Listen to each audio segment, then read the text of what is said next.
Hello po, ngayon po ay magluluto ako ng chawanmushi.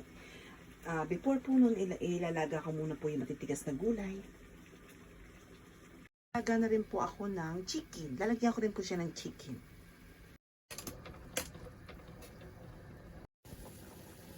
Ayan po. Ito po, meron po akong 4 na itlog. Babatihin ko na po siya. Babatihin ko na po siya.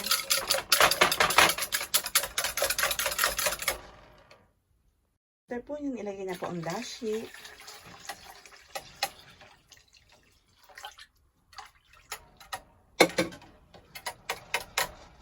Po ng sake, mirin,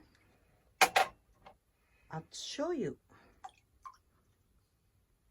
Super tagal ko na pong hindi na gumagawa ng chawanmushi, kaya hindi ko po alam kung mapaperfect ko po to. May nag-request lang po sa akin ang aking friend.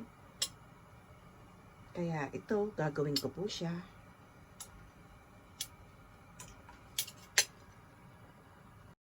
Ito po, may manok po din to.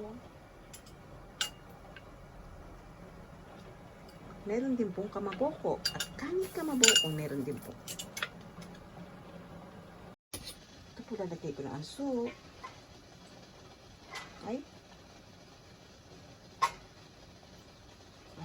tatapon siya. Tatapon po. Ayan na po siya. Tatakpan ko na po ng foil. Na po.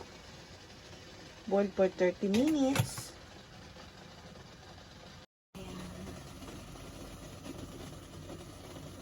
Ito po ang isa.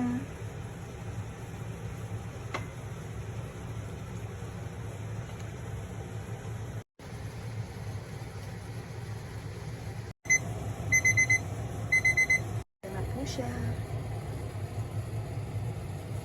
Mainit.